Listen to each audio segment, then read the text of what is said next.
Tamara Tamu here, bringing you another episode of Unleashed Alchemy. I'm so excited that you're here. On this show, we talk about embracing our spiritual elevation so that we can stand firm in our I am power to go against the grain so that we can live a soul fulfilled life. All right. Thank you so much for being here. Let's get into today's episode. We're talking about going against the grain. What does that even mean? So, lately, okay, if you've been watching, you know that I have been starting off these videos with a story. That is what I'm being led to do, with stories from my own experience. So, this video is no different. So, let me start off by saying this. Growing up as a young adult, even through my early 40s, I've always had an affinity toward things that are plush, toward beauty, luxury, okay? For example, I've always had an affinity toward wanting first class plane seats. Why? Because that's what I always felt like I deserved. That was the only reason I had, right? I've always had an affinity toward adorning myself, okay? I have always had an affinity toward being seen. Never had a problem with being on stage. My first experience with being in front of people, I think it was seven or eight.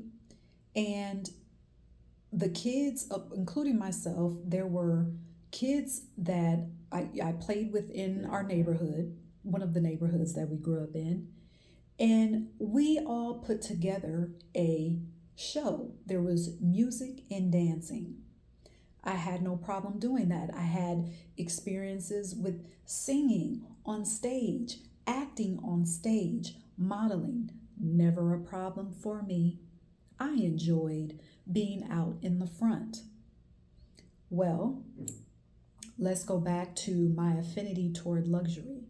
Because of programming, I put a lid on that because I was programmed to believe that to want luxury, to desire luxury, that was equated to greed. Going to the affinity toward beauty and wanting to adorn myself in a certain way, I was programmed to believe that if I did that, if I did too much, that I would get the wrong attention. So I put a lid on that. My affinity toward being out in the front and being seen and being a leader, I was programmed to believe that that equated to being vain. You don't want that. That is not godly. Okay? So, what did I do because of programming? I ignored and pretended that I wanted just an okay life, just a life that, was so-so. If I'm breathing, I have food and I have clothes, then I'll be okay. I hid my essence by silencing my own voice. In conversations, I silenced my own opinion. I was subdued. I subdued my own style, from the way I wore my hair to the clothes that I wore. Because once again, I didn't want to get the wrong attention.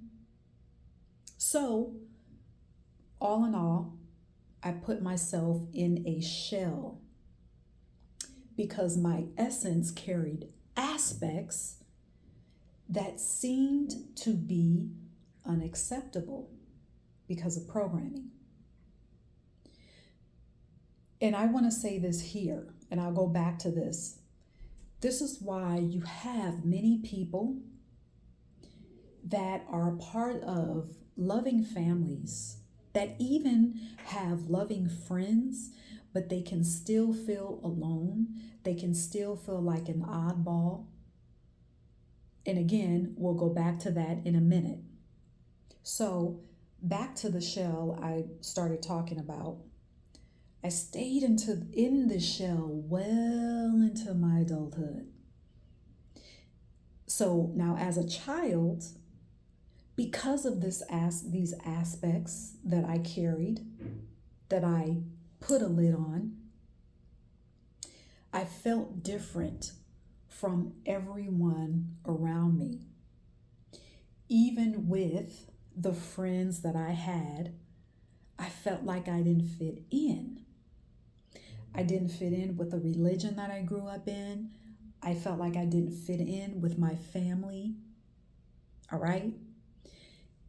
Throughout childhood and adulthood, I carried this internal battle, this internal cry and scream and discomfort, because my internal was in shambles, in disarray.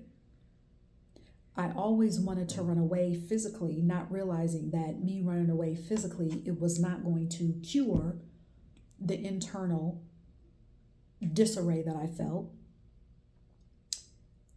And I also didn't realize that through me wanting to escape, wanting to run away, that I didn't have to be in a shell.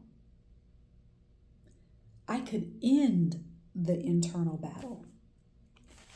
But instead of that, what I did was I found myself following the herd. And I followed the herd, not going against the grain, not going against what I was programmed to believe. And I followed the herd into sadness, resentment, fear, anger.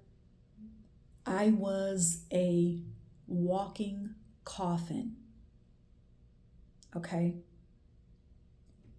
So, what happens? I come into a spiritual awakening. All right?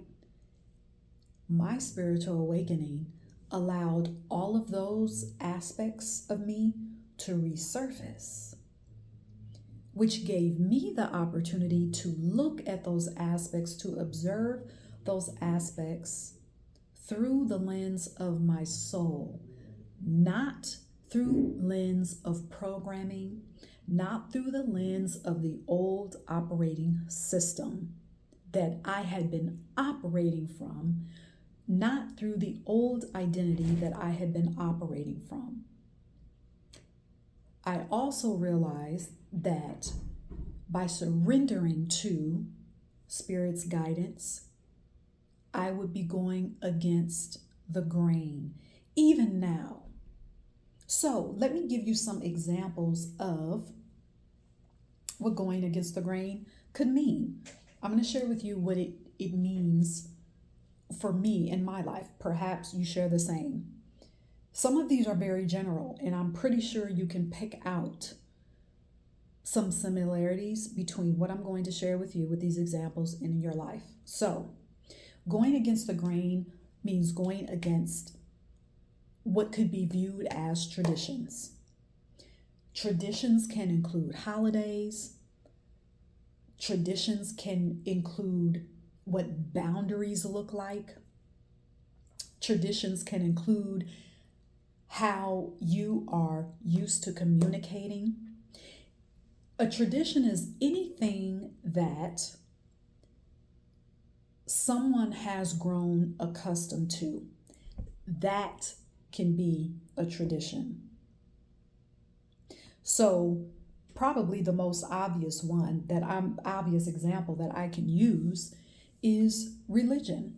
So just like I said, even today, even now, I'm going against the grain of religion. So there are aspects of the religion that I grew up in, the religious cult that I grew up in, that some people who are close to me still abide by, which is fine. There's nothing wrong with that. If that is a part of what they want to do, that is fine. Okay? So this is not a judgment thing here.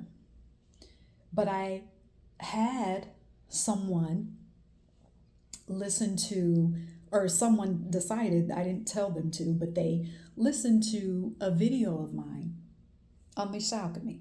Y'all know what we talk about here. And we go beyond one book, one deity, one person. We go beyond that. All right? And this individual was attempting to tell me, well, you need to use the terms God, Jesus, and Jesus in your videos so that people understand where you're coming from. They couldn't understand that I purposely do not use those terms. I purposely don't use them.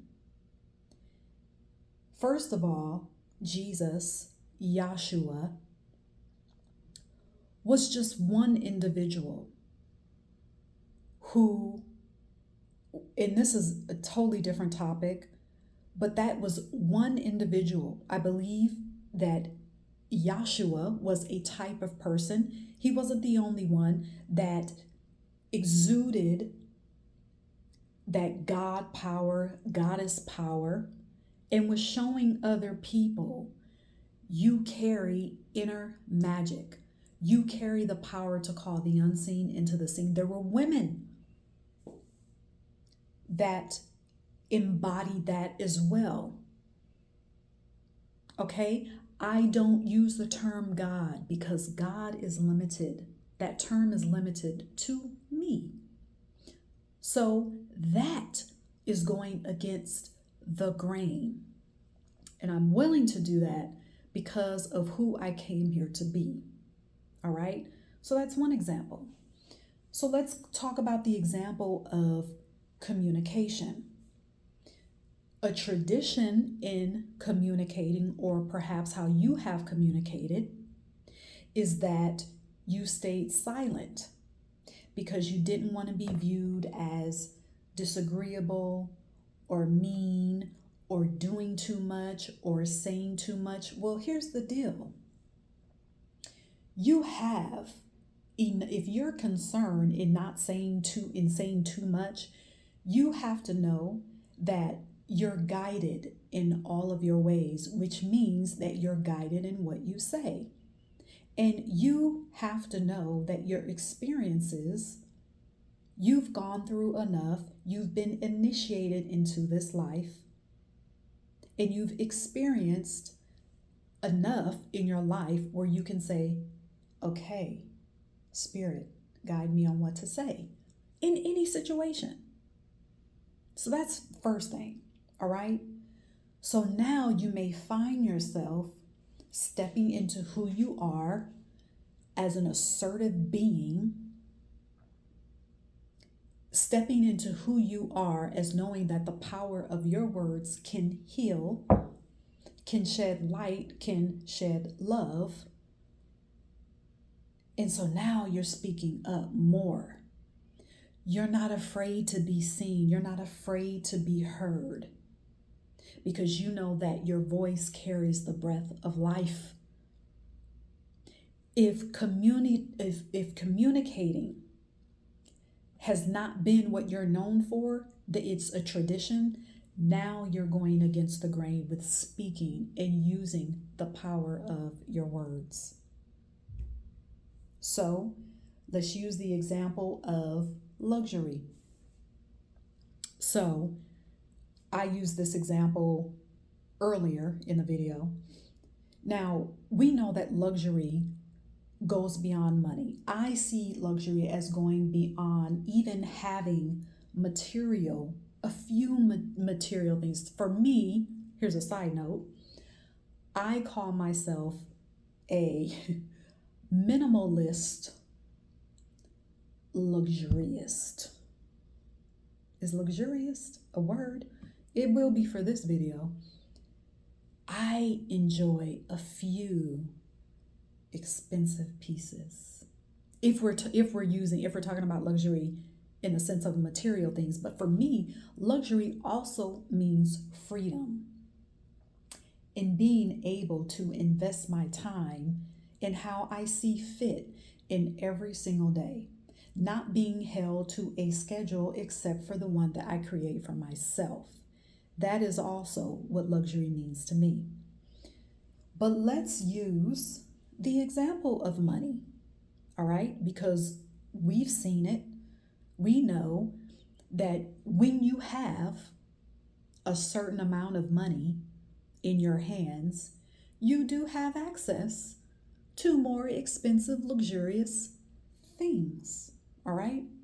So let's ask the question, what is the tradition of money in your community? Now, remember, when we say community, we're talking about people that are close to you, people in your circle, family, friends, all right?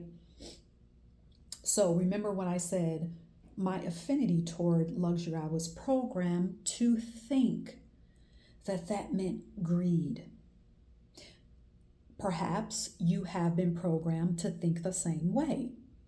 And you've shed that. Well, now because you have shed that and you have experienced and witnessed and surrendered, and you continue to surrender to your spiritual elevation, you're surrendering to your soul, you know that having harmonious amounts of money is your natural state. And you are allowed to enjoy your vineyards. Okay? You know that money struggle, financial struggle, is not a destiny. You know that greed and having large amounts of money are not one and the same. You know that having more than enough of everything that is good and harmonious, including money, is in fact very divine and very spiritual. So what happens is, now let's go back to all those examples of those aspects that I talked about earlier. So you now have returned to the aspect of you that knows that you are the spirit of infinite plenty, personified. But yet you know that there are some people in your community that still refer to currency, money, as something hard to get, and that the rich are greedy. Well, for you to stand firm in your infinite plenty embodiment, that is going against the grain. You're going against the grain. To view yourself as a financial liberator, to be embodied as a financial liberator, you are going against the grain. To go against the grain is to break chains. I'm going to say that one more time. To go against the grain is to break chains. When you go against the grain, your true soul-aligned self is revealed. To go against the grain, you are embracing that the magic in your life is normal. What people call miracles is your norm. To go against the grain, you are saying, I now allow my spirituality to be the driving force in my life.